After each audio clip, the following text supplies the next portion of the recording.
धारा 144 लगी होने के बावजूद कृषि उपज मंडी में किसान सम्मेलन आयोजित, नहीं रखा सोशल दूरी का ध्यान। एसडीएम ने कहा, सम्मेलन की अनुमति ली या नहीं देखकर बताऊंगा। जिले में लगातार कोरोना संक्रमण के मरीजों की बढ़ती हुई संख्या को देखते हुए कलेक्टर चंद्रमौली शुक्ला के द्वारा जिले में धारा 144 लगाई गई है, तो वहीं दूसरी ओर भाजपा सरकार द्वारा प्रदेश की जनता को प्रदेश के मुखिया शिवराज सिंह चौहान द्वारा संदेश दिया जा रहा है, 2 गज की दूरी, मास्क है जरूरी अभियान चलाया जा रहा है, लेकिन भाजपा के ही कार्यकर्ता इस बात का ध्यान नहीं रख पा रहे हैं, जिसका जीता जागता उदाहरण शनिवार को देखने को मिला, जहां कृषि उपज मंडी प्रांगण में सैकड़ों की तादाद में किसान उपस्थित थे। इतना ही नहीं, भाजपा के कई कार्यकर्ताओं के चेहरे पर मास्क नहीं था और न ही किसी प्रकार की सोशल डिस्टेंसिंग का पालन किया गया। इससे तो यह प्रतीत होता है कि सीधा मध्य प्रदेश सरकार एवं कलेक्टर के आदेश की सरेआम धज्जियां उड़ गई है। ऐसे आयोजनों को देखते हुए ऐसा लगता है कोरोना संक्रमण सिर्फ मजदूर एवं आम जनता के लिए ही पैर पसार रहा है। किसान सम्मेलन को विधायक आशीष शर्मा ने संबोधित करते हुए भाजपा सरकार की रीति नीति के बारे में किसानों को विस्तार से बताया। ज्ञात रहे, संपूर्ण जिले में धारा 144 लगी होने के बावजूद भी कृषि उपज मंडी में किसान सम्मेलन की अनुमति किसने दी। इस संबंध में एसडीएम नरेंद्र दुबे से चर्चा की तो उन्होंने कहा कि ऑफिस में अनुमति के लिए बहुत से आवेदन आते हैं, मैं देखने के बाद ही बता पाऊंगा कि अनुमति ली या नहीं।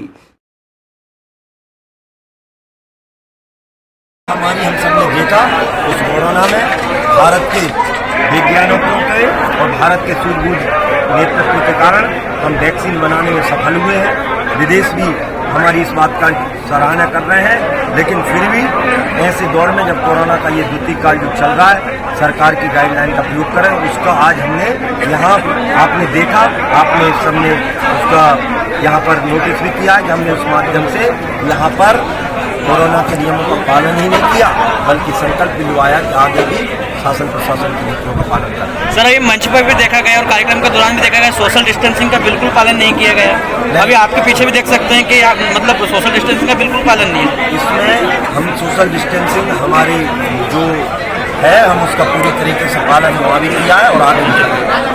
144 धारा लगी है, बहुत बड़े प्रवक्ता हैं भाजपा के, बड़े बड़े मंच पे आपने कार्यक्रम दिए हैं। 144 की परिभाषा के अंतर्गत आप मानते हैं कि आपने कार्यक्रम किया वो सही किया और कोरोना का नियमों का पालन किया गया आपके द्वारा?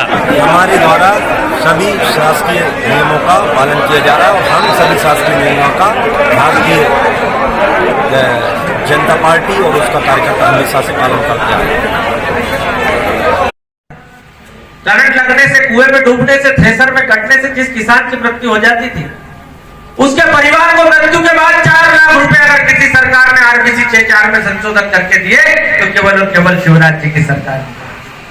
कांग्रेस ने बहुत ढिंढोरा पीटा चुनाव के समय, 2 लाख रुपए की कर्ज माफी कर रही, लेकिन मध्य प्रदेश के सरकार, मध्य प्रदेश के किसानों को कर्ज माफी के नाम पर मात्र 6,500 करोड़ रुपए का लाभ देने का काम कांग्रेस की सरकार ने किया। ऐसा कांग्रेस के नेता कहते हैं, इससे आंकड़े कहते हैं। लेकिन पिछले 1 साल में 80,000 करोड़ से अधिक का लाभांश यदि किसान के खाते में किसी ने जमा कराया तो केवल और केवल शिवराज जी की सरकार ने। इसलिए मेरे किसान भाइयों, आप लोग 11 बजे से यहां पर एकत्रित हैं। आपको दर्शन भैया बहुत सारी चीजें बताएंगे, लेकिन माननीय कृषि मंत्री जी ने यह कहा है कि अगले साल जब किसान मंडी में आएगा, इस बार से सरकार ने किसान के मंगल तिलक की योजना प्रारंभ की है। मंडी में किसान आएगा तो वो हमारा अन्नदाता, उसे तिलक लगाकर आमंत्रित किया जाएगा।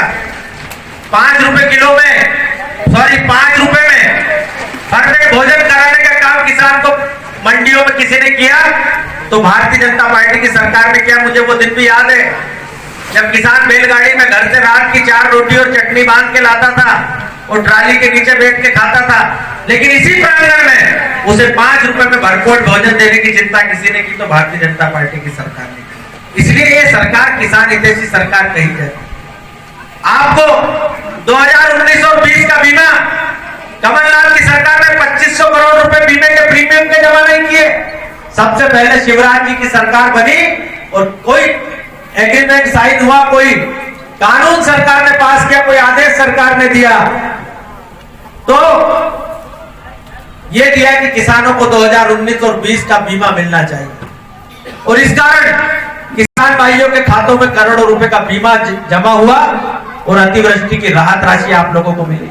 कांग्रेस का दौर याद कीजिए, खातेगांव के थाने से किसानों को यूरिया बांटा गया था, लेकिन इस बार किसान को खाद बीज यूरिया की जरा सी दिक्कत सरकार ने नहीं होने दी। क्योंकि मेरा विषय नहीं है, आदरणीय दर्शक भैया आपको सब चीज बताएंगे। मैं तो केवल एक ही बात आप लोगों से कहना चाहता हूं, कांग्रेस के भ्रम में मत पड़िए। कांग्रेस के नेता वामपंथी विचारधाराओं के लोग किसान को भड़का रहे, लेकिन अपनी छाती पर हाथ रख के एक बार देखिएगा। अगर आपको 10 घंटे बिजली फीडर सेपरेशन का काम मध्य प्रदेश में नहीं होता तो क्या किसान जो है वो डीजल और घासलेट और जनरेटर जला जला के आज बर्बाद हो गए? नहीं, मैं आपसे पूछना चाहता हूं।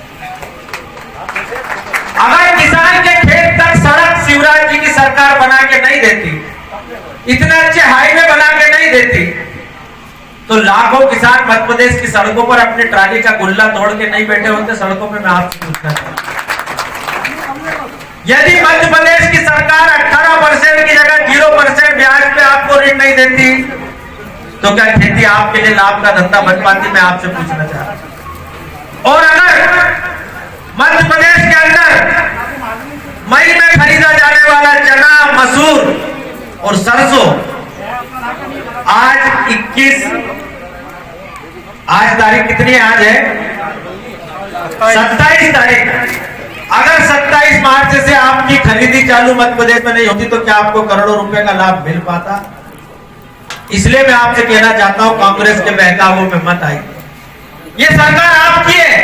आप कहते हो कि बीमा प्रीमियम करने की तारीख बढ़ाइए तो सरकार रविवार के दिन भी बैंक खुलती है। आप कहते हो पंजीयन की तारीख बढ़ाइए तो सरकार 5 दिन पंजीयन की तारीख बढ़ाती है। आप कहते हो कि उपार्जन की सीमा बढ़ाइए, नए खरीदी केंद्र खोलिए, तो सरकार नए खरीदी केंद्र खोलती है। मैं आप लोगों से कहना चाहता हूं केवल एक बात, इस सरकार पर भरोसा रखिए। ये सरकार कभी किसान को आंखों में आंसू नहीं लाने देगी, कभी किसान को आत्महत्या करने पर मजबूर नहीं होने देगी, क्योंकि ये सरकार किसानों की सरकार।